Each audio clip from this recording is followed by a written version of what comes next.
제가 여행을 하면서 하나님을 사랑하는 사람들을 만나기 때문에 제 마음 가운데 기쁨이 충만하고 또 소망과 용기가 얼마나 복받치는지 모릅니다. 그러한 의미에서 하나님의 일을 하면 참 어려운 것과 또 시련들이 있지만은 그러나 동시에 하나님께서 영혼들을 구원하시고 열매를 따시는 모습들을 너무 정확하게 가까운 곳에서 볼 수 있는 기회를 갖기 때문에 참 주님의 은혜와 섭리에 대해서 얼마나 찬양하는 마음이 많이 들어가는지 모릅니다.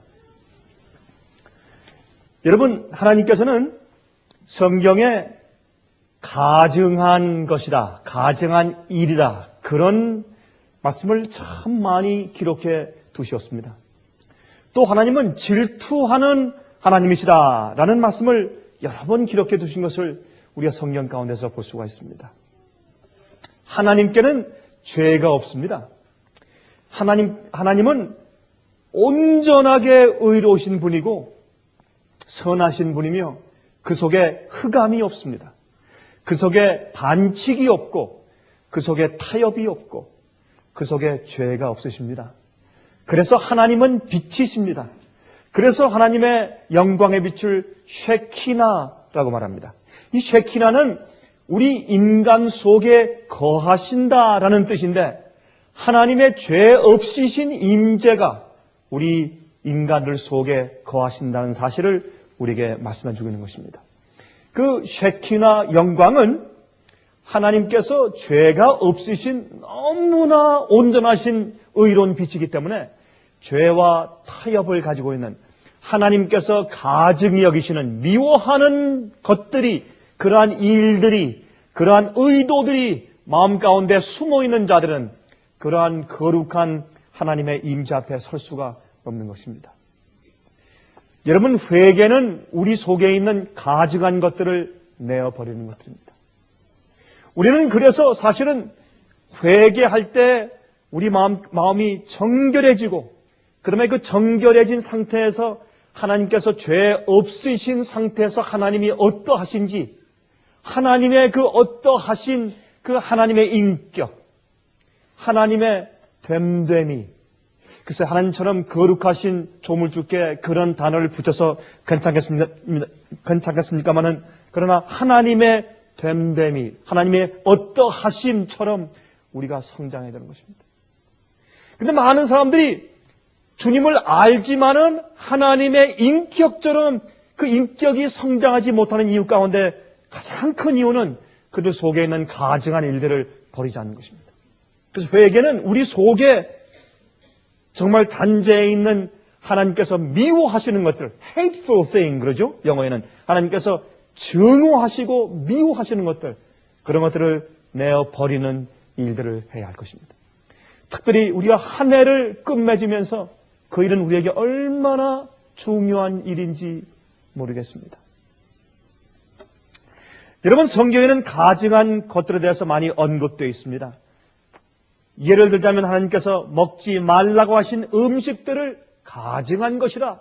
너희는 나 여호와가 거룩한 것처럼 너희도 거룩하라. 근데 하나님께서 우리에게 거룩하라고 말씀하실 때 하나님께서 미워하시는 것을 내어버리라 하는 의미가 그 속에 많이 들어있는 것을 우리가 이해하게 됩니다. 또 이방인들의 풍습들을 가증하다 그랬습니다. 이방인들이 가지고 있는 장신구들, 꾸미는 것들, 그들의 옷 입는 것들, 이런 것들을 가증하다고 했습니다. 우상 숭배를 가증하다고 했습니다. 거룩하지 못한 일들을 가증한 것이라고 했습니다. 그런데 또한 괄목할 만한 것은 말이죠. 하나님의 교회 안에서 진리를 행하지 않으면서도 자기가 구원 안에 있다고 생각하는 것은 가증한 일이다. 그렇게 성경은 말씀하고 있습니다. 참된 복음대로 살지 않으면서 자기가 구원과 영생 가운데 있다고 믿고 가르치는 것은 참으로 가증한 것이다 라고 성경은 말하고 있습니다. 여러분, 제가 이번 여행 중에도 적어도 여러 사람들이 있겠습니다만은 저와 만나서 대화하고 제가 직접 제가 확인한 정말 이 자기 생애 가운데 있는 교리적이고 풍습적이고 잘못된 자기의 모든 가정한 것들을 다 내어버리고 주 앞에 정말 진실되게 굴복하는 세 가정을 제가 만났습니다. 여러 가정들이 있겠죠, 물론. 계속해서 가막 가운데 있는 사람들이 있겠죠. 그러나 제가 만나서 대화하고 또한 제가 확인한 제가 세 가정을 만났습니다. 여러분이시여, 하나님께서 당신의 백성들을 거룩하게 하시는 역사를 하시는데 정말 거룩함에 이르러 오는 백성들이 점점 정말 눈에 띄게 생기는 것을 제가 보고 느끼게 됩니다. 여러분, 예레미야 7장 1절부터 10절까지 있는 말씀 제가 좀 읽어보겠습니다. 에스겔 8장에 있는 말씀을 제가 긴 말씀을 같이 읽을 것이기 때문에 그때 피도록 하시고 지금은 좀 들어보시기 바랍니다. 예레미야 7장 1절부터 10절까지 제가 읽겠습니다. 여호와께로서 예레미야에게 말씀이 임하니라. 가라사대 너는 여호와의 집 문에 서서 이 말을 선포하여 이르기를 여호와께 경배하러 이 문으로 들어가는 유다이나 다 여호와의 말씀을 들으라. 만군의 여호와 이스라엘의 하나님이 이같이 말씀하시되 너희의 길과 행위를 바르게 하라. 그리하면 내가 너희로 이곳에 거하게 하리라. 다시 말해서 거룩하라. 가증한 일을 버리라. 의를 행하라. 그러면 너로 하여금 내 전에 거하게 할 것이라. 그 말씀입니다. 너희는 이것이 여호와의 전이라 여호와의 전이라 여호와의 전이라 하는 거짓말을 믿지 말라. 너희가 내가 가증히 여기는 일들을 하면서 이것이 하나님의 성전이다 하나님의 성전이다 하는 그런 거짓말을 믿지 말라. 내가 너에게 이른 대로 의를 행하며 진리대로 살 때에 너희가 예배드리는 것이 하나님의 전이다. 그렇게 말씀하십니다. 너희가 만일 길과 행위를 참으로 바르게 하여 이웃들 사이에 공의를 행하며 이방인과 고아와 과부를 압제하지 말며 무죄한 자의 피를 이곳에서 흘리지 아니하며 다른 신들을 쫓아 스스로 해하지 아니하면 내가 너희를 이곳에 거하게 하리니 곧 너희 조상에게 영원 무궁히 준 이 땅이니라. 여러분, 많은 경우 말이죠. 우리는 이 의의 표준을 많이 높이 강조하다 보니까 많은 경우에 우리 마음 가운데 생기는 자질구레한 그런 말의 표현은 좀 부정적일지 모르기 때문에 좀 자세한 그런 생각 구조들에 대해서 너무 신경을 많이 써요. 그러나 하나님께서 1차적으로 말씀하기를 우리가 남들을 어떻게 대하는가, 남들에 대해서 어떻게 우리가 취급하는가, 그들에 대해서 우리가 어떻게 대접하는가 하는 것에 대해서 주님께서 큰 관심을 가지고 있는 것을 우리가 알게 됩니다. 우리는 내 마음 가운데 들어오는 유혹, 시험 이런 것 때문에 간들간들하며 그것 때문에 많은 시름들을 해요. 그러나 그것도 중요하지만은 우리가 가지고 있는 우리의 성품과 우리의 태도 때문에 우리가 남들과 우리 이웃들과 내 가족과 주위에 있는 사람들을 내가 어떻게 취급하느냐 말입니다. 그것이 납니다. 어떤 문제가 생길 때 내가 남을 어떻게 취급하느냐 말입니다. 남에 대해서 어떻게 생각해 주느냐 말입니다. 그것은 중요한 것입니다. 여기 그런 말씀을 하십니다. 너희가 무익한 거짓말을 의뢰 하는도다. 너희가 남들을 서로 올바로 대접하지 못하면서 올바로 내 이웃을 내 몸처럼 사랑하지 못하면서, 다시 말해서 우리가 어떤 일이 생길 때 내가 이런 처지에 있을 때에 나는 내 자신을 어떻게 취급할까? 내가 어떤 대접을 받기 원할까? 그렇죠? 황금률이죠? 너희 자신이 남에게 대접을 받고자 하는 대로 남을 대접하라. 사실은 예수께서 말씀하신 그 말씀 한마디 가운데 지금 여기 있는 모든 읽은 말씀이 다 포함되어 있는 것입니다. 그것이 우리가 남을 어떻게 취급하느냐 하는 것이 내가 하나님을 정말 얼마나 사랑하느냐를 판단해주고, 또 내가 남을 어떻게 대접하느냐, 남에 대한 나의 태도가 어떠하느냐에 따라서 하나님께서 내 예배를 받으시는지 받지 아니하시는지가 결정됩니다. 우리는 남을 취급할 때 함부로 하면서 내 속에 있는 어떤 아주 자세한 그런 생각들이나 의도들에 대해서 우린 가끔 치중해서 집중하면서 그것으로 의를 이루려고 하는 그런 착각 가운데 빠지기가 쉽습니다. 그래서 너희가 의롭게 살지 않으면서 이것이 여호와의 전이라, 이것이 교회라, 이것이 내가 예배하는 것이라, 이것이 그리스도의 생활이라, 그런 거짓말을 믿지 말라는 것입니다. 너희가 도적질하며 살인하며 간음하며 거짓 맹세하며 바알에게 분향하며 너희의 알지 못하는 다른 신들을 쫓으면서 내 이름으로 일컬음을 받는 이 집에 들어와서 내 앞에 서서 말하기를 우리가 구원을 얻었나이다 하느냐, 이는 이 모든 가증한 일을 행하려 함이라 그랬어요.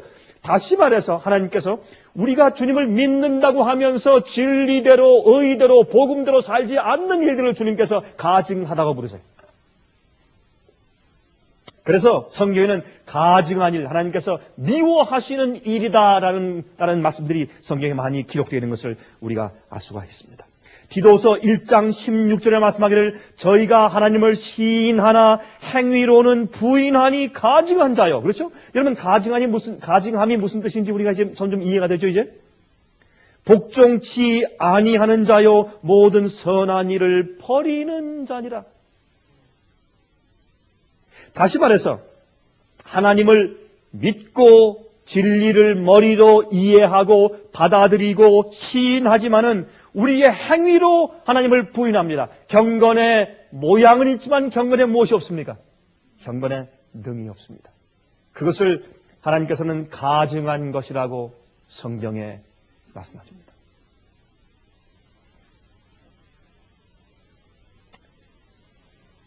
여러분, 우리가 내 자신에게 유익을 취하게 될 때에 남을 어떻게 취급합니까?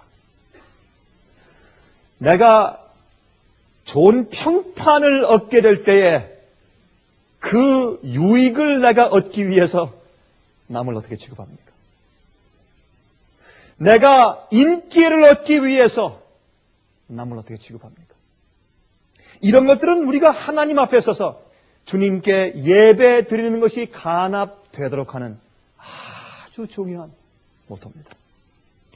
자, 그런데 여러분, 제가 이렇게 시작하면서 이제 여러분을 어디로 제가 인도하려고 하느냐 하면 하나님께서 이 성경 가운데 가증하다고 말씀하시는 일이 과연 어떤 것을 의미하는가? 지금 제가 말씀드린 이런 것들은 우리 생애 가운데 성경에 말씀하신 복음을 참으로 경험하는 것을 말하는 것입니다.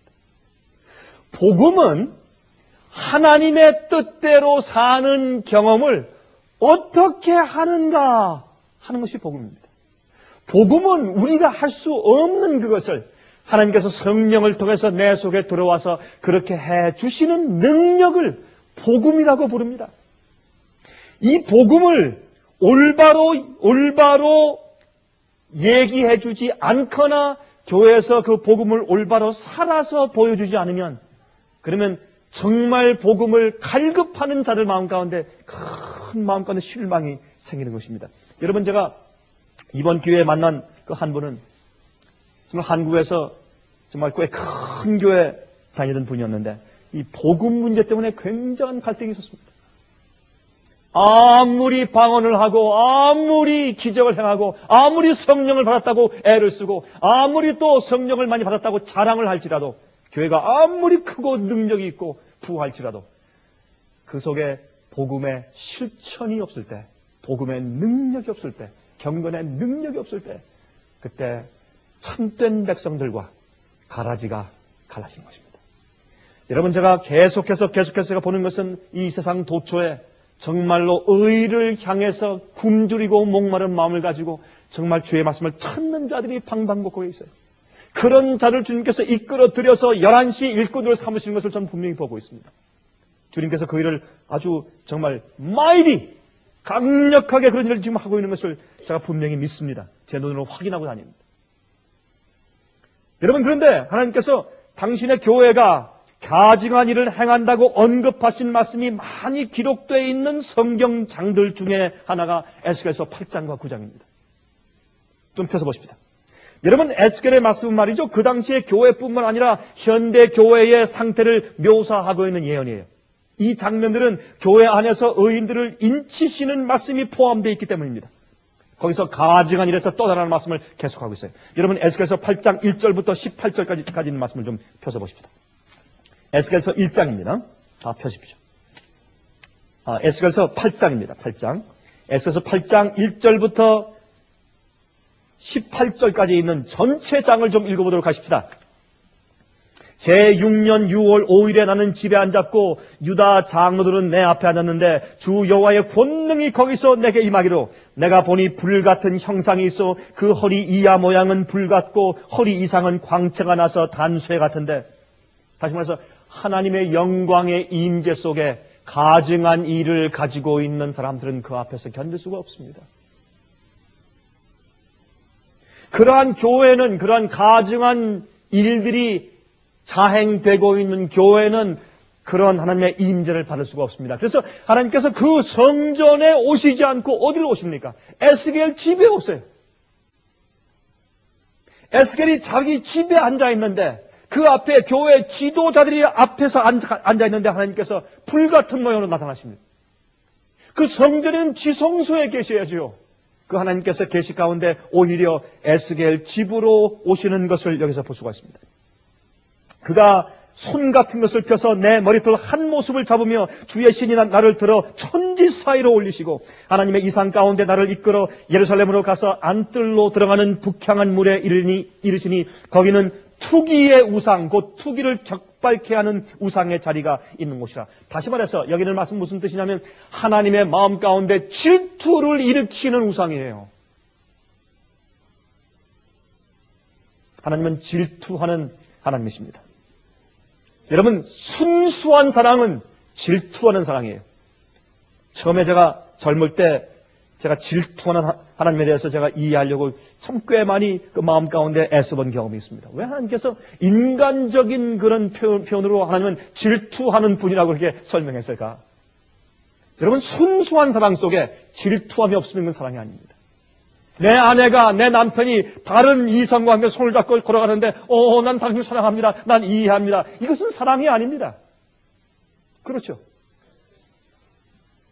하나님을 당신이 사랑하시는 교회와 당신이 사랑하시는 백성들이 우상 숭배할 때 그것은 여호와의 마음 가운데 투기를, 질투를 격발시키는 것입니다.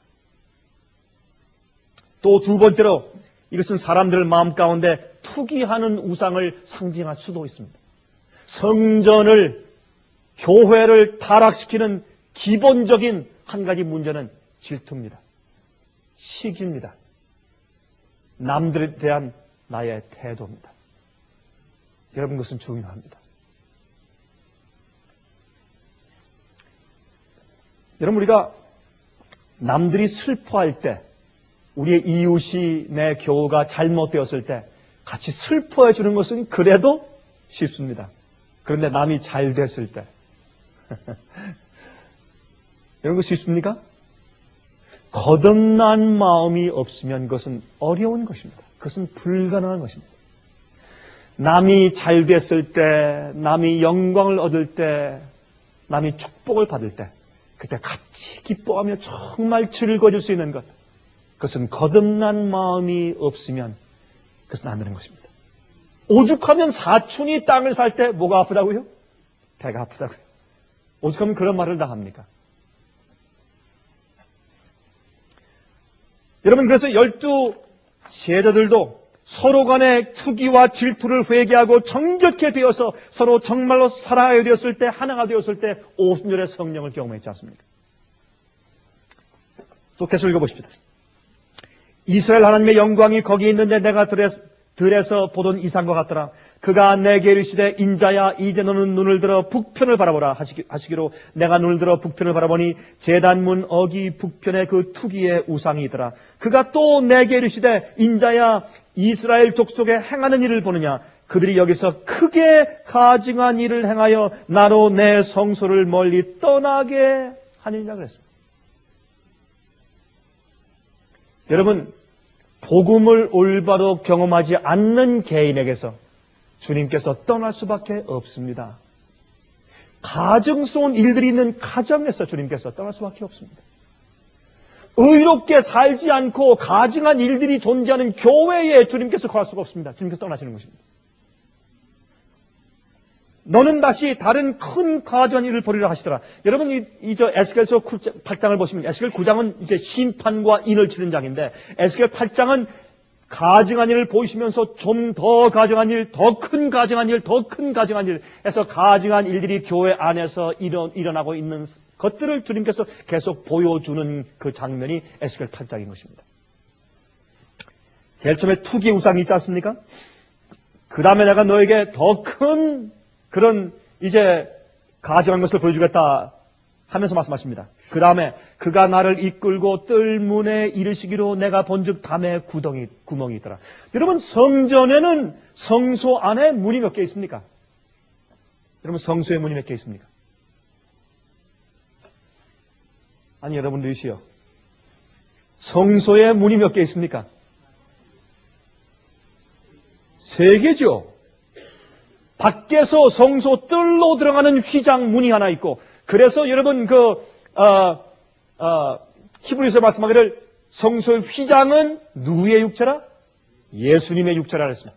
예수의 몸을 상징합니다. 예수님을 통하여서 우리가 성소에 들어갑니다. 성소는 하나님께서 우리 죄인들의 마음 가운데 있는 죄를 어떻게 해결하시는가를 보여주시는 실물 교훈입니다. 성소 안에 있는 제도는 이 교회와 우리 인간들 속에 있는 죄의 문제를 어떻게 처리하시는지를 보여주시기 위해서 우리가 허락하신 실물 교훈입니다. 그런데 그 하나님의 구속의 계획에 들어갈 때 예수님을 통해서 들어갑니다. 들어갈 때 첫 번째 성소의 뜰로 들어가고, 성소에서 지성소로 들어갈 때 휘장문이 있고, 또 성소에서 지성소로 들어갈 때 또 휘장문이 있습니다. 3개가 있습니다. 그런데 여기 이제 이 밖에서 성소 뜰로 들어가는 데 보니까 뭐가 있습니까? 벽에, 담에 구멍이 있습니다. 이것은 예수님을 통해서 들어가는 것이 아닙니다. 예수께서 성경에 말씀하신 대로 그 진리를 따라서 올바른 휘장이 있는 그 문을 통과해서 정식으로 들어가는 것이 아닙니다. 자기들 마음대로 들어가는 것입니다. 잘못된 가르침, 잘못된 이해, 잘못된 거짓 평안의 복음의 이해, 경험, 그런 것들은 성전벽에 있는 구멍입니다. 다른 문입니다. 요한복음 10장에 말씀하기를 나는 양의 문이라 나를 통해서 들어오지 않는 자는 다 강도요 절도라 그랬습니다. 오늘날 그래서 양들을 도적질하는 잘못된 가르침과 복음이 세상에 얼마나 널려 있는지 모릅니다. 그러나 그런 가운데서 정말 성경 말씀을 읽고 이건 아닌데, 또 말씀을 읽기도 했는데 또 이것이 아닌데 저게 아닌데 하며 갈등하는 주의 백성들이 곳곳이 남아있는 것을 우리가 보게 됩니다. 여기 보세요. 근데 그 담을 헐라, 그래서 담을 헐어보니까 그 안에 한 문이 있어요. 또 내게 이르시되 들어가서 그들이 거기서 행하는 가증하고 악한 일을 보라 하시기로.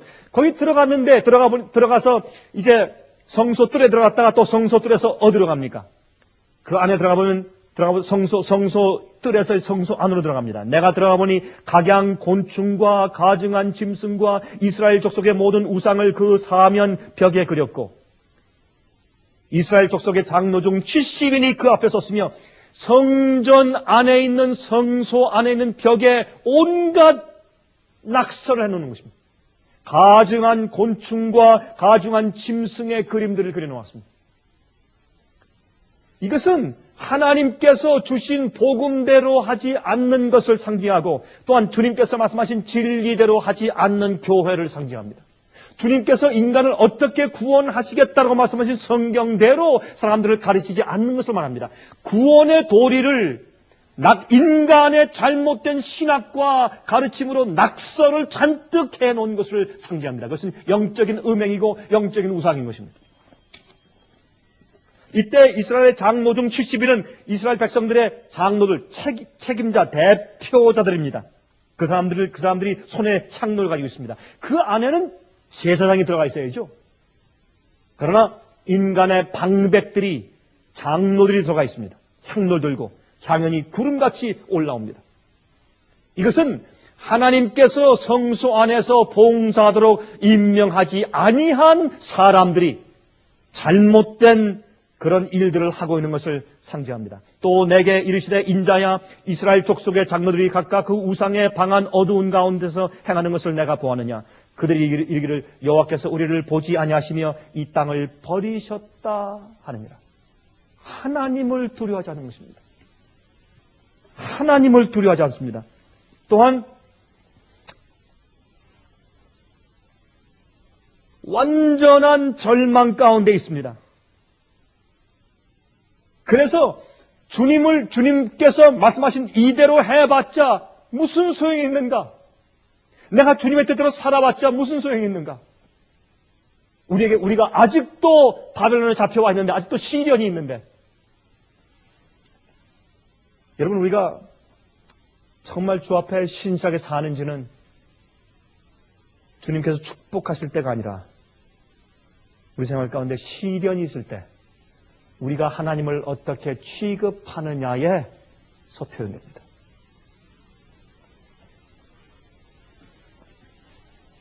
또 내게 이르시되 너는 다시 그들의 행하는 바 다른 큰 가증한 일을 보리라 하시더라.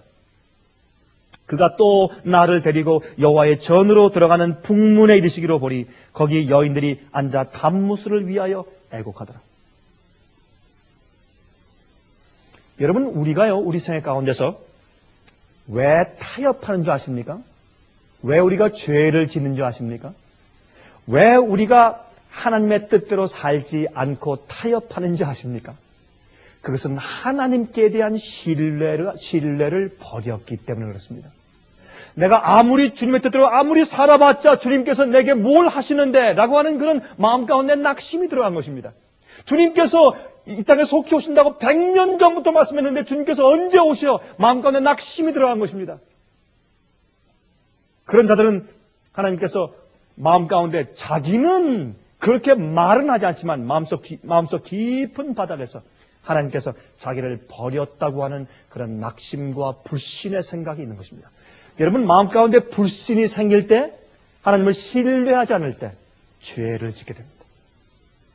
그건 틀림없습니다. 여러분 마음 가운데 신앙적인 어떤 의로운 생활 가운데 타협이 있으면 여러분 마음 가운데 왜 그러한 타협이 생겼는지, 여러분의 신앙생활이 왜 내려가는지를 한번 깊이 살펴보십시오. 여러분 마음 가운데 문제가 있습니다. 무슨 문제냐 하십니까? 하나님께 대한 전적인 신뢰가 없어졌습니다. 내가 주 앞에 이렇게 의롭게 아무리 살아봤자 so what?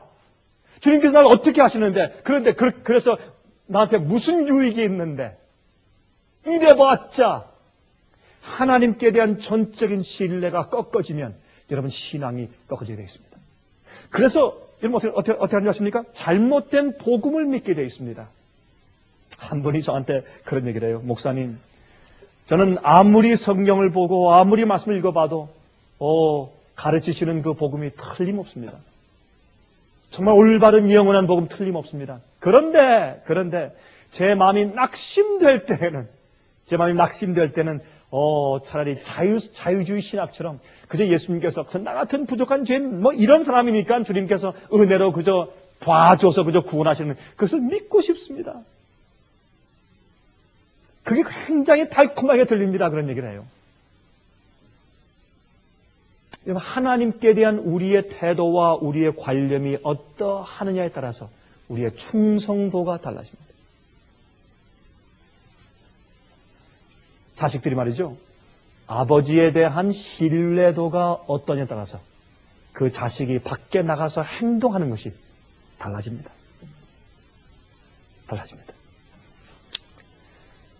여기 이제 여인들이 성소 안에 모여서 단무술을 위해서 애곡합니다. 여러분 단무수가 뭡니까? 제가 지난번에 한 말씀드린 적이 있는데 이 단무수는 뭐냐면 이 단무수의 뜻은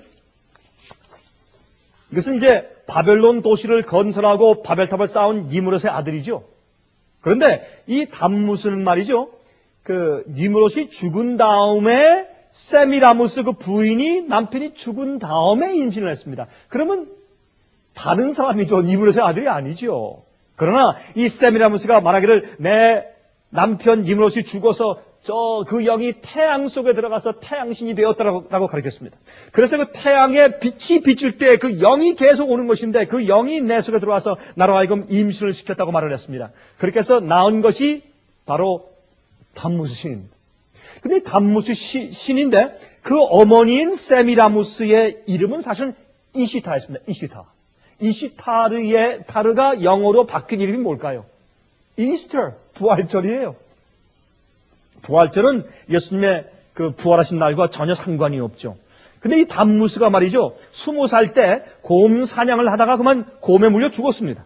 그때 그 어머니 세미라무스가 그 죽음을 위해서 많이 애도했어요. 근데 이 겨울이 다가올 때 죽었습니다.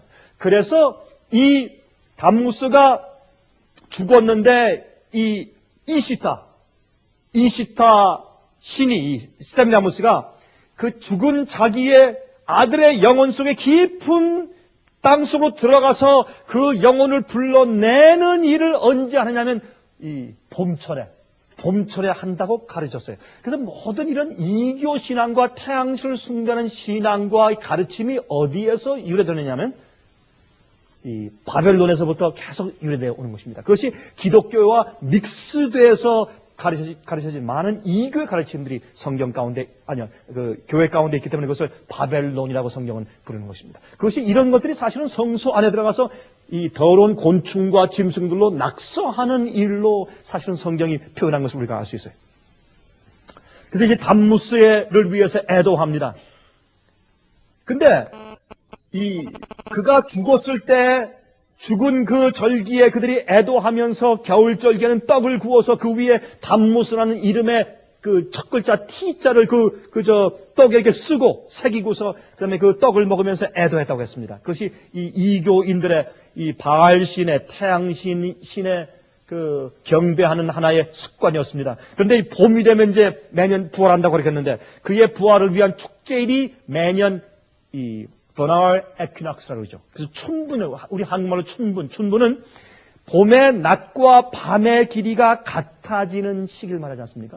낮과 밤의 길이가 똑같은 그것을 춘분이라고 그러죠. 그 춘분이 생긴 다음에, 춘분이 지난 다음에 첫 보름달이 뜬 이후의 첫 일요일에 바로 그 부활의 축제를 지켰습니다. 이것을 오늘날 교회에서는 부활절로 둔갑해서 지키는 것이죠. 그것은 3월 22일부터 4월 12일 사이에 매년 조금씩 다르죠? 생기는 이제 이시타 축제일이라고 이제 그때 했습니다. 이 담무스의 생일이 또한 12월 25일이죠. 크리스마스죠. 사실 크리스마스는 예수님의 생신이 아니라 담무스의 생일인 것을 우리가 아는 사람 다 알고 있습니다. 이렇게 해서 하나님의 교회가 이교의 신의 가르침과 혼합된 상태를 말하는 것입니다. 여러분 생각해 보세요. 이거는 있을 수 없는 일입니다. 하나님께서 지으신 여호와의 성소 안에서 담무스 신을 애곡하는 일이 생깁니다. 이것은 그 당시에 물론 그런 계시를 주었지만 이것은 미래에 있는 영적인 바벨론, 하나님의 교회가 이교의 사상과 가르침과 잘못된 복음으로 접목되어서 잘못된 경배를 드리고 있는 것을 예언한 것입니다. 그러므로 에스겔 8장은 사실 오늘날 우리가 살고 있는 이 시대의 교회들을 상징하는 예언인 것을 우리가 잘 알고 있습니다. 그런데 그 뒤에 어떤 일이 있습니까? 그 뒤에 보십시오. 이제. 그가 또 나를 데리고 여호와의 전으로 들어가는 북문에 이르시기로 보니 거기 여인들이 앉아 담무스를 위하여 애곡하더라. 여기 보면 점점 그 타협하는 것이 점점 깊어지지 않습니까? 나중에 그것이 어디까지 갑니까? 그 결론이 어디 있습니까? 그가 또 나를 데리고 여호와의 전 안뜰에 들어가시기로 보니 여호와의 전문 앞 현관과 제단 사이에서 약 25인이 여호와의 전을 등지고 낯을 동으로 향하여 동방 태양에 경배하더라. 또 내게 이르시되 인자야 내가 보았느냐 유다 족속이 여기서 행한 가증한 일을 적다 하겠느냐. 그들이 강포로 이 땅에 채우고 또다시 내 노를 격동하고 심지어 나무가지를 그 코에 두었느니라. 다시 말해서 주님의 배도가 어떻게 해요? 서서히 이교의 가르침이 서서히 조금씩 들어옵니다. 그러면 하나님에 대한 이해가 잘못됩니다. 하나님에 대한 성품에 대한 이해가 잘못됩니다. 어떻게 우리가 의롭게 되는가에 대한 이해가 잘못됩니다. 복음이 잘못됩니다. 구원에 대한 이해가 잘못됩니다. 그러므로 성령에 대한 경험이 이상하게 되어버립니다. 거짓 성령과 가증한 귀신들이 잔뜩 들어오게 됩니다. 여러분, 이것은 우리가 요한계시록 18장에서 보는 것 아닙니까? 넷째 천사가 내려와서 그의 영광으로 온 땅이 환해지는 일을 하면서 다시 바벨론에 정말 가증한 그 새들과 귀신의 영들이 모이는 것이 되었다고 말하는 그 장면과 에스겔 8장은 똑같은 내용인 것입니다. 이것이 마지막 시대에 있는 교회의 잘못된 상태를 말씀해 준 예언이죠. 그래서 이렇게 할 때 이 결론이 무엇입니까? 이것은 옛날 고대 이스라엘이 실제적으로 이교의 우상 숭배를 드려와 하나님의 성전을 더럽힌 것들을 묘사하지만 또한 이것은 우리 시대의 예언입니다. 이 마지막이 무엇입니까? 동방태양을 향해서 경배하는 것입니다. 왜 그렇습니까? 여러분, 하나님께서는 그 당시에 동방태양을 향해서 경배하지 않도록 하기 위해서 성소를 어떻게 지으라 했습니까? 지성소를 어느 쪽에? 지성소의 방향이 어느 쪽에? 서쪽에. 그래서 그들이 지성소 하나님의 임재를 향해서 들어갈 때 이 태양을 등지고 들어가도록 하기 위해서 서쪽에 두셨습니다. 그러나 그들이 어떻게 해요? 들어가는 입구서부터 번져다니죠. 그 사이에서 지성소를 향해서 애곡하며 기도해야 될 25인이 돌아서서 동방 태양을 향해서 경배하는 것을 여기서 말했습니다. 여러분, 왜 25인입니까? 25인은 누굽니까? 여러분, 그 당시에 이제 성소에서 봉사하는 제사장들의 숫자가 많기 때문에 몇 반열로 나눴습니까? 다윗 때 몇 반열로 나누었습니까? 24그룹으로 나눴죠. 24그룹으로 나눴어요. 그래서 24그룹 가운데서 대표자 한 명씩 뽑으니까 24 제사장들. 한 명은 또 누굽니까? 대제사장. 그래서 25인입니다. 제사장들의 무리들이 어떻게 동방태양에게 경배하는 것입니다. 이렇게 해서 복음이 잘못되면 하나님의 진리를 마음대로 인간이 뜯어 고쳐서 그렇게 믿고 살아도 괜찮아집니다. 특별히 하나님의 계명을 뜯어 고치는 것입니다. 그래서 사실은 여기에 동방태양을 숭배하는 것이 이렇게 성소를 더럽히는 일의 마지막 결론으로 등장하는 것을 여기서 우리가 보게 되는 것입니다. 그런데 그렇게 해서 어떻게 합니까? 이렇게 해서 여러분, 이것은 마지막 시대에 짐승의 표인 일요일 휴업령으로 인도합니다. 여러분, 그러한 짐승의 표의 환란은 그것으로 시작해서 끝나는 것이 아닙니다. 제일 처음에는 아주 사소한 성경의 진리와 복음을 조금씩 타협하고 이교의 가르침을 들어와서 하나님에 대한 이해를 조금씩 달렸을 때 그 결과는 하나님의 계명을 어기는 일을 하게 되는 것입니다. 주님의 계명을 인간의 권위로 어기고 바꾸어도 괜찮다는 그러한 사고방식을 가지고 예배드리게 되는 것입니다. 그래서 짐승의 세력이 교회 안에 들어와 있어도 별 큰 마음 가운데 부담이 없게끔 그렇게 교인들이 또한 교회가 마음이 어두워지는 것입니다. 그 다음에 여러분, 에스겔서 9장을 보시면 에스겔 9장은 심판을 여기 설명하고 있습니다. 심판을 설명하는데 인치는 사업이죠. 그렇죠? 하나님의 복음과 진리를 더럽혀서 영혼들을 죽인 사람들에 대한 심판입니다. 근데 여기 9장을 읽어보시면 6 천사가 나오는데 우리 한번 읽어봅시다. 그가 또 큰 소리로 내 귀에 외쳐 말씀하시되 이 성읍을 관할하는 자들로 각기 살육하는 기계를 손에 들고 나오게 하라 하시더라. 내가 본즉 6 사람이 북향한 윗문길로 쫓아오는데 각 사람의 손에 살육하는 기계를 잡았고 그 중에 한 사람은 가는 베옷을 입고 허리에 서기관의 먹그릇을 찼더라. 그들이 들어와서 놋 제단 곁에 서더라. 여기는 천사들이 하나님의 교회를 심판하는 장면을 이렇게 상징해 설명했습니다. 그룹에 머물러 있던 이스라엘 하나님의 영광이 올라 성전 문지방에 이르더니 여호와께서 그 가는 베옷을 입고 서기관의 먹그릇을 찬 사람을 불러 이르시되 너는 예루살렘 성읍 중에 순행하여 그 가운데서 행하는 모든 가증한 일로 인하여 단식하며 우는 자의 이마에 펴하라 하시고 나에 듣는데 또 그 남은 자에게 이르시되 너희는 그 뒤를 쫓아 성읍 중에 순행하며 아껴 보지도 말며 크기를 베풀지도 말고 쳐서 늙은 자와 젊은 자와 처녀와 어린아이와 부녀를 다 죽이되 이마에 표 있는 자에게는 가까이 말라. 내 성소에서 시작할지니라 하시매 그들이 성전 앞에 있는 늙은 자들로부터 시작하더라. 이러면 성전에 있는 늙은 자들은 제사장들을 말합니다. 오늘날 이 시대의 목사들을 말합니다. 가장 많은 빛을 받은 지도자들을 의미하는 것을 우리가 잘 알고 있습니다. 여기에 하나님께서 치시는 천사의 숫자는 5인데 인치는 천사의 숫자는 1명입니다. 5대 1이에요. 꽤 흥미있는 그런 장면인 것을 우리가 알 수 있습니다.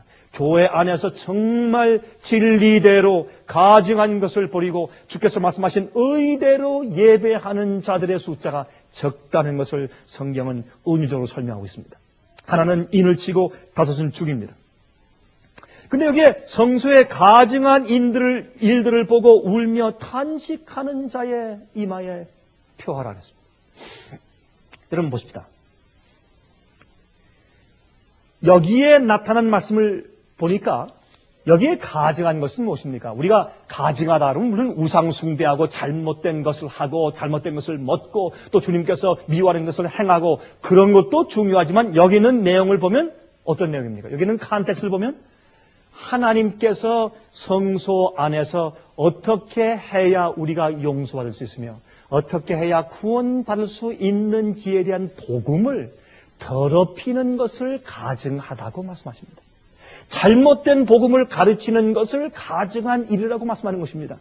그 다음에 그러한 일들 때문에 마음 가운데 탄식하며 우는 자들의 이마에 인을 치십니다.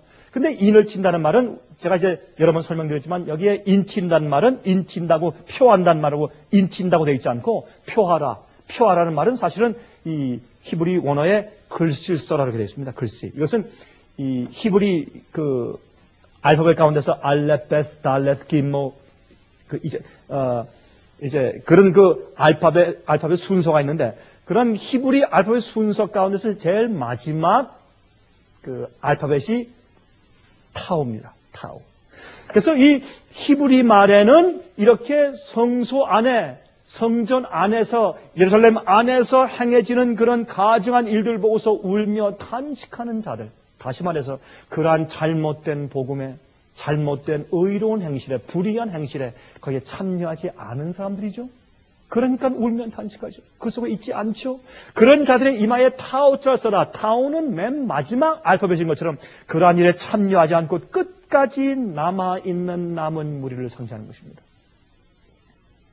그런데 요한계시록 14장을 보시면 이 지구의 마지막 시대에 주시는 마지막 구원의 기별이 나옵니다. 그것을 첫째와 둘째와 셋째와 3명의 천사들이 하늘을 날아가면서 이 세상에 있는 마지막으로 이 세상 사람들에게 마지막으로 이제 자기의 기별로 회개하라고 경고하는 그런 기별이 성경 가운데 요한계시록에 기록되어 있는데 그것을 요한계시록 14장에 있는 세 천사가 말하는 기별이라고 설명되어 있습니다. 근데 첫 번째 기별은 무엇입니까? 첫 번째 어떤 말을 하냐면 영원한 복음에 관한 것을 말합니다. 이 천사가 하늘에 날아가는데 이 땅에는 모든 족속과 백성과 방언과 민족에 전할 영원한 복음을 가지고 있더라라고 설명을 해요. 근데 이 복음, 영원한 복음, 변치 않는 복음이죠. 정확한 복음, 주님께서 에덴 동산부터 예수께서 오실 때까지 한 번도 하나님께서 어떻게 인간을 용서하시고 그들의 죄를 어떻게 해결해 주시고 어떻게 구원하실지에 대한 복음이 한 번도 변치 않는 영원한 복음, 그 영원한 복음을 전파해요.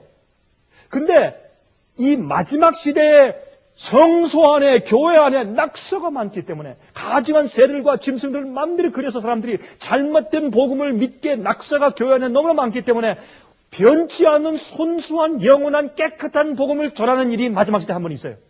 근데 그 복음을 거절할 때 두 번째 천사가 말하기를 무너졌도다 큰 성 바벨론이요. 그래서 바벨론이 교회가 온전한 올바른 변치 않는 원래의 그 복음을 거절할 때 바벨론이 된다고 선포합니다. 그 다음에 바벨론이 선포한 다음에 그때 하나님께서 이제 마지막에 그 복음을 통해서 올바른 남은 백성들이 누군가 하는 것을 세 번째 천사가 선포합니다. 짐승의 표를 받지 말고 그 우상에게 경배하지 말라. 그 우상에게 잘못된 복음을 가지고 타협한 그러한 짐승의 우상과 짐승의 표를 받거나 짐승의 우상에 경배치 않는 자들을 결론적으로 설명하기를 하나님의 계명을 지키며 예수 믿음을 지키는 자들이 여기 있다 이렇게 말을 해요. 예수의 품성을 가진 사람들. 그렇죠? 그래서 여기 있는 이 이야기가 에스겔 8장과 9장에는 얘기하고 똑같은 배열과 순서를 가지고 설명되어 있는 것을 우리가 볼 수 있어요. 성소 안에 이 낙서한 것은 복음을 바꾼 것입니다. 그것을 거절하는 것은 가증한 일이요. 바벨론 속에 가증한 일들과 가증한 새와 귀신의 영이 가득 차 있어요. 왜? 복음이 잘못돼 버리면, 영원한 복음을 거절하면, 그러면 잘못된 영이 들어와요. 거짓 영이 들어와요. 여러분, 그러므로 하나님을 믿는 것 같지만은 그 안에서 사실은 예배드리고 찬송하고 기도하는 것 같지만 성경이 설명하기를 그런 사람들은 단무술을 애곡하는 것과 똑같고 우상을 숭배하는 것과 똑같고 원래 문이 아니라 담 옆에 구멍을 뚫고 들락날락하는 것과 꼭 같다고 설명을 하고 있다고 말입니다. 여러분, 그래서 에스겔 11장을 보시면 거기 이렇게 말씀을 해요. 에스겔 11장의 16절부터 21절의 말씀 가운데 제가 좀 골라서 말씀드리면 그들이 그리로 가서 하나님께서 이제 이스라엘 땅으로 그들을 다시 다 불러서 간다 그랬습니다. 그들이 그리로 가서 그 가운데 모든 미운 물건과 가증한 것을 제하여 버릴지라. 원래 가르침으로 옛 길로 돌아가서 그들이 바벨론으로 포로 잡혀 온 곳에서 돌아가서 해방되어서 그들이 잘못된 가르침과 복음에서 해방되어 돌아가서 그들이 가증한 것과 미운 물건을 다 제하여 버린다 그랬습니다. 내가 그들에게 일치한 마음을 주고 그 속에 새 신을 주며 그 몸에서 굳은 마음을 제하고 부드러운 마음을 주어서 내 율례를 쫓으며 내 규례를 지켜 행하리니 그들은 내 백성이 되고 나는 그들의 하나님이 될 것이라 그랬습니다. 그 다음에 그들은 가증한 것을 마음으로 쫓는 자가 아니라 그랬습니다. 여러분, 이것은 무슨 뜻이냐 하면 잘못된 복음에서 해방돼 나올 때 주님께서 내가 그들에게 내 마음과 나의 마음과 일치한 마음을 그들에게 주어서 내 신을, 내 성령을 그들 마음 가운데 주어서 그들의 딱딱한 마음을 재버리고 부드러운 마음을 내가 심어주어서 내 율례와 내 계명을 지켜서 행하게 내가 만들어 주겠다. 그렇게 말했어요. 이것이 가증한 것에서 나오는 것이라고 에스겔서는 설명합니다. 여러분, 마태복음 24장 15절 16절 보시면 너희가 선지자 다니엘의 말한 바 멸망에 가증한 것이 거룩한 곳에 선 것을 보거든 그때 유대에 있는 자들은 산으로 도망할지라. 이것은 육신적인 로마 군대가 예루살렘 가까이 왔을 때 그 사인을 보고 도망가는 것입니다. 여러분, 다니엘 11장 31절에는 다니엘의 서에 있는 말씀을 예수님께서 인용하시면서 하신 것인데 군대는 그의 편에 서서 성소 곧 견고한 곳을 더럽히며 매일 드리는 제사를 폐하며 멸망케 하는 미운 물건을 세울 것이며 그랬어요. 이것은 교회 안에서 잘못된 것을 가르치며 하늘의 성소제를 회파하는 것을 의미하죠. 또한 다니엘 12장 10절과 11절에 말씀하기를 매일 드리는 제사를 폐하며 멸망케 할 미운 물건을 세울 때부터 그런 말씀이 나와요. 이것은 가증한 것들이에요. hateful thing이에요. 이것은 미운 물건이니까 가증한 것입니다. 하나님께서 미워하시는 것입니다. 이런 것들을 세울 때부터 다시 말해서 다니엘은 이런 가증한 미운 물건이라고 말을 하는데 이것은 마지막 시대에 있어서 로만 캐톨릭 교회로부터 시작된 잘못된 복음과 잘못된 진리의 잘못된 성경 가르침이 오늘날 개신교에 깊이 들어가 있는 것을 설명합니다. 그렇죠? 자, 거기에서 어떻게 나오라고 설명을 하는 것입니다. 나오라고 설명하는데 예수께서 말씀하기를 그런 로마 군대가 예루살렘 성 가까이 온 신호가 보이면 들어오기 전에 일단 왔다 포위했다 하면 도망가란 말입니다. 이것이 마지막 시대에 있는 이 요한계시록 14장에 있는 세 번째 천사가 설명하는 것이지요. 여러분, 제가 이렇게 설명하는 것은 지금 제 설교를 비디오 통해서 듣고 있는 사람들은 제가 이렇게 설명하지 않으면, 이렇게 기초적으로 설명하지 않으면 이해하지 못할 분들이 많이 있어요. 그러나 그들 가운데서 얼마나 마음이 순수하고 진리를 사랑하며 정말 우리를 부끄럽게 할 자들이 저밖에 많이 있는 것을 제 눈으로 보기 때문에 제가 설명하는 것입니다. 여러분 보세요. 그럴 때 여러분 이 마지막 시대에 짐승의 표에 대한, 짐승의 표가 오는 데 대한 그런 사인이 보일 때 바벨론에서 도망하란 말입니다. 그 당시 예루살렘은 예수님을 거절했습니다. 잘못된 복음으로 성전 안에 낙서가 가득한 그런 곳이었어요. 거기서 도망하란 말입니다. 똑같은 그런 이 설명이 에스겔서와 다니엘과 예수께서 말씀하신 마태복음 24장에 기록되어 있는 것을 볼 수가 있습니다.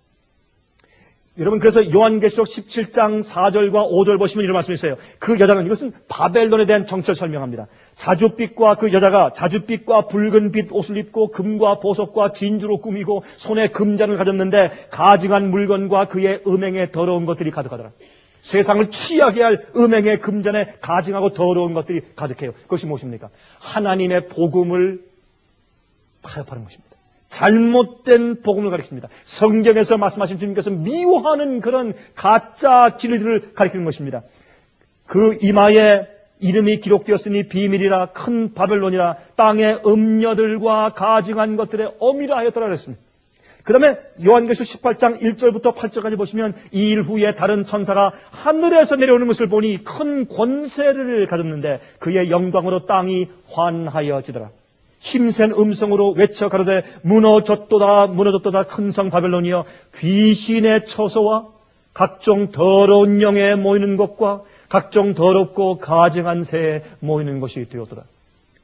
성경에 있는 깨끗한 온전한 진리에서 벗어나는 모든 것은 하나님께서 미워하는 것이고 성경은 그것을 가증한 것이라고 말하는 것입니다. 그 중에서 가장 중요한 것은 하나님께서 인간을 어떻게 구원하시는지를 설명한 성서 복음에 대한 설명을 사람들이 바꿔 놓은 것입니다. 타협시킨 것입니다. 값싸고 쉬운 복음을 가르치는 것입니다. 그 다음에 요한계시록 18장 12절과 18절을 보시면 거기에 이 바벨론이, 다시 말해서 타협된 잘못된 교회가, 바벨론 교회가 이 영혼들과 이 세상에 있는 사람들과 무엇을 서로 주고받고 사고팔고 하는가, 그들이 사고파는 무역하는 상품을 설명해요. 이렇게 설명해요. 여러분이 18장은 말이죠. 요한계시록 17장은 그 바벨론 세력이 누군가라는 것을 보여주고 18장은 그 세력이 멸망당하고 심판받고 불에 타는 것을 설명해요. 설명하는 과정 가운데서 이렇게 설명합니다. 그 상품은 금과 은과 보석과 진주와 세마포와 자주옥감과 비단과 붉은 옥감이요 각종 향목과 각종 상아 기명이요 값진 나무와 진유와 철과 옥석으로 만든 각종 기명이요 계피와 향료와 향과 향유와 유향과 포도주와 감람류와 고운 밀가루와 말과 소와 양과 말과 수레와 종들과 사람의 영혼들이라. 여기는 말씀이 다 뭡니까? 성소 제도와 성소 봉사에 필요한 모든 재료 아닙니까? 그 중에 특별히 바벨론이 다루는 상품이 뭔가? 사람들의 영혼입니다. 사람들을 자기들이 치부하기 위해서 사람들을 사고 파는, 영혼들을 사고 파는 것을 여기 설명하고 있습니다. 잘못된 진리와 복음으로, 잘못된 구원의 가르침으로 성소를 더럽히는 가증한 것들을 여기서 설명하고 있다고 말입니다. 자, 이제 좀 결론적으로 좀 설명합시다. 그러면 영원히 변치 않는 복음이 무엇입니까? 성전 벽에 낙서하지 아니한 원래 깨끗한 복음. 성전 벽을 뭘로 만들었습니까? 정금으로 만들었습니다. 순수한 믿음을 상징합니다. 거기 섞인 것이 없는 깨끗한 금을 상징합니다. 여러분, 그러한 이 원래 복음, 주께서 사람을 어떻게 구원하시는지에 대한 하나님의 성령이 그 마음 가운데 임재하시도록 하는 우리 마음의 벽은 순수한 정금이어야 합니다. 깨끗한 복음과 진리여야 합니다. 근데 그 영원히 변치 않는 영원한 복음 무엇입니까? 원래 인간이 이 에덴 동산에서 죽음에 이르렀을 때, 범죄가 되었을 때, 그 사람이 죽게 된 그 이유가 무엇입니까? 불순종이죠. 그래서 원래 영원한 복음의 출발은 뭐냐면, 순종하면 영생하고, 불순종하면 죽는단 말입니다. 여러분, 성경에 있는 복음은 우리가 어떻게 구원받는가는 복음은 아주 간단해요. 한마디입니다. 우리가 주님의 계명에 순종하면 영원히 살고, 불순종하면 죽고. 그러면 여기에서 이제 복음이 어떻게 들어오는가 하면 예레미야 31장 1장과 에스겔 36장에 설명합니다. 하나님께서 우리 마음에 있는 굳은 마음을 제하시고 부드러운 마음을 주시고 우리를 우상 섬김에서 우리를 정결케 해주시고 새 영을 주셔서 주님의 계명을 지키게 해주시겠다. 이것이 새 언약이다. 내가 이제 이스라엘 백성들과 새 언약을 세울 텐데 이때 대해서는 무엇이 앞선이 아닙니까? 주님의 뜻대로 살고 계명을 지키느냐 마느냐 하는 것이 주님의 계명을 지켜도 되느냐 안 되느냐, 주님의 계명을 지키는 것이 구원과 상관이 있느냐 없느냐, 그것은 선택의 여지가 없어요. 앞선이 아닙니다. 그것은 우리가 마땅히 해야 되는 것이에요. 여러분, 앞선은 무엇입니까? 이젠 내가 주님의 뜻대로 살고 주님의 계명을 지키는 풍성한 마음을 가지어야 구원인데, 이제 앞선은 무엇이냐면 내가 계명을 지켜야 되느냐 안 지켜도 구원받느냐, 그것이 앞선이 아니고 내가 어떻게 하면은 계명을 지킬 수가 있느냐, 그것이 영원한 복음입니다. 그것이 영원한 복음이에요. 어떻게 하면 그렇게 할 수 있느냐. 그래서 에스겔 36장에 말씀하기를 곧 너희 모든 더러운 것에서와 모든 우상을 섬기면서 너희를 정결케 할 것이며 또 새 영을 너희 속에 두고 새 마음을 너희에게 주되 너희 육신에서 굳은 마음을 제하고 부드러운 마음을 줄 것이며 또 내 신을 너희 속에 두어 너희로 내 윤례를 행하게 하리니 I will cause you. 내가 너를 그렇게 할 수 있도록 해주겠다. 히브리 10장에 말씀하기를 내 법을 저희 마음에 두고 저희 생각에 기록하리라. 그래서 내 법을 지키게 할 것이라 그랬어요. 사도 바울도 그 말씀을 인용해서 그러므로 우리가 참 마음과 온전한 믿음으로 하나님께 나아가자 그랬어요. 여러분, 하나님께서 우리 마음 가운데 어떻게 주님의 계명을 기록하십니까? 여러분 아침에 일어나서 나가실 때 어느 신발을 제일 먼저 신으세요? 오른쪽 신발을 신으세요? 왼쪽 신발을 먼저 신으세요? 저는 참 이상하게 어릴 때부터 저는 신발 신을 때 꼭 왼쪽 신발을 먼저 신어요. 오른쪽 신발을 먼저 신으면 아주 거북하고 이상합니다. 왜요? 그 습관이 제 머리에 기록되어 있기 때문에. 그것은 내가 그렇게 할 수밖에 없게 된 내 습관이요. 나의 태도요. 그게 나예요. 여러분 피아노 칠 때 만약에 도레미파 솔라시도를 칠 때마다 그때마다 하나씩 어느 손가락은 어딜 치고 계음을 하나씩 기억해서 친다면 칠 수 있겠습니까? 어떻게 여러분 월광곡을 칠 수 있으며 그 놀라운 그 빠른 소나타를 칠 수 있겠습니까? 어떻게 심포니를 연주할 수 있겠어요? 그것은 마음에 기록된 것이 아닙니까? 여러분, 그것은 습관적으로 우리의 두뇌의 세포 가운데 기록된 것이 아니에요. 하나님께서 복음으로 말씀하기를 복음은 하나님께서 믿는 자들을 구원하시는 하나님의 능력이라고 했어요. 그래서 우리가 주님의 계명을 지키는 것이 좋고 사랑스럽고 기쁘고 즐겁게 생각하는 즐거운 그런 새로운 마음을 우리 마음 가운데 주신단 말입니다. 그래서 주님의 계명을 따라 지키는 것이 쉽도록 만들어 주시는 것입니다.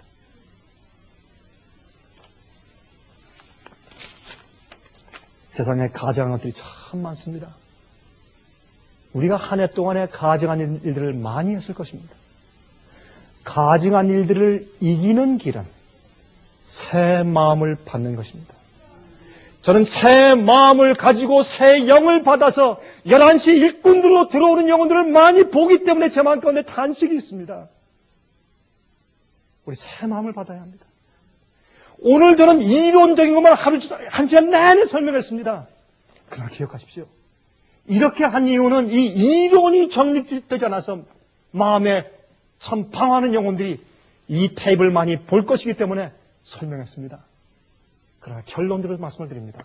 여러분이시여, 새 마음을 가져야 합니다.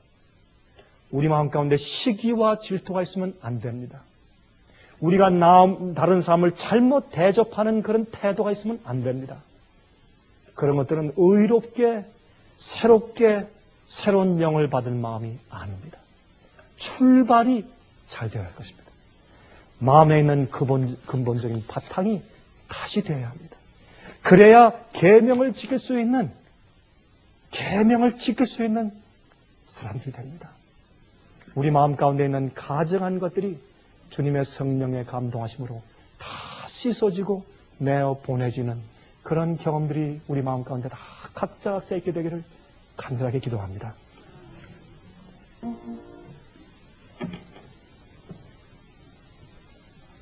자비하신 하늘에 계신 우리 아버지, 우리가 주님 앞에 우리 속에 있는 것들을 전부 열어서 주 앞에 폭로시키고 주님께서 보실 때 주의 목전 앞에 가증하고 더러운 것들을 다 씻음받기를 간절히 소원합니다. 우리가 우리 자신을 이해하는 것이 아니라 하나님께서 보시는 눈으로 우리 자신이 보여주기를 소원합니다. 그래서 우리가 알지 못하는 것들이나 우리가 알면서 가지고 있는 모든 부정한 것들을 예수 그리스도의 보혈의 피로 씻어주시고 주님의 뜻대로만 살 새로운 마음씨를 부여받게 도와주시길 아버지께 간구합니다. 주님이시여, 불법이 성함으로 사람들의 사랑이 식는다고 했습니다. 우리 마음 가운데 하나님을 향한 열정과 복음을 위한 열심과 이웃을 향한 사랑이 식는 이유는 우리 마음속에 있는 죄인 것을 인정합니다. 주님의 계명을 어기는 것들이 있는 것을 인정합니다. 또한 우리 마음 가운데 타협된 것들이 있는 것 때문에 그러한 것을 인정합니다. 주님이시여, 예수 그리스도의 피의 보혈 속에서만 의를 발견케 해주시옵소서. 우리의 힘으로 할 수 없사오니 주여, 참으로 새 언약의 약속을 주신 것처럼 우리 마음속에 그렇게 할 수 있는 마음을 허락해 주심으로, 그래서 주님의 뜻대로 사는 것이 즐겁고 행복한 그런 소원을 넣어주심으로 우리가 주님의 규례와 뜻대로 행하게 해 주시옵소서. 자비하신 하늘에 계신 아버지시여, 이것은 우리에게 얼마나 중요한지 모르겠습니다. 주여, 성령으로 우리 마음 가운데 베풀어 주셔서 주의 참 백성 되게 해 주시옵소서. 이 세상은 마지막을 향해서 쏜살같이 달려가며 참으로 마지막 환란이 우리 눈앞에 다가온 것을 피부로 느끼고 삽니다. 주여, 세상과 교회가 성소의 큰 낙서한 곳에서 타협된 복음을 가지고 있지 않습니까? 그러나 주님께서 남은 자들을 인치는 모습이 우리 눈앞에 분명히 보이고 있는데, 주여, 우리가 꼭 주의 남은 무리의 그 백성들의 숫자에 꼭 속할 수 있도록 축복하여 주시옵소서. 주여, 주님을 이름만 부르는 자가 되게 마시고 아버지의 뜻대로 행하는 자를 되게 축복하여 주시옵소서. 살아계신 예수 그리스도의 거룩하신 이름을 의지하여서 간절하게 기도합니다. 아멘. 은혜 많이 받으셨습니까? 지금까지 들으신 이 생애빛 예배 설교는 간절한 마음으로 진리를 찾는 분들과 정직한 양심으로 말씀을 받아들이고 언제나 진실이 무엇인지를 생각하는 그리스도인들을 위한 말씀입니다. 주변 가족들이나 친지들 중에 말씀을 사모하고 순결한 신앙을 갖기 소원하는 분들이 계시면 저희 생애빛 예배 설교 테이프를 소개해 주시기 바랍니다. 매주 원하시는 분들의 가정으로 직접 배달되는 생애빛 예배 설교는 개인의 신앙 부흥이나 소규모 그룹 예배를 위하여 비디오와 오디오 카세트 테이프, DVD, CD로 제작되었습니다. 생애빛 예배 설교 테이프를 원하시는 분들은 1-877-704-1004번으로 전화하여 신청하시면 됩니다. 그럼 다음 시간까지 안녕히 계십시오.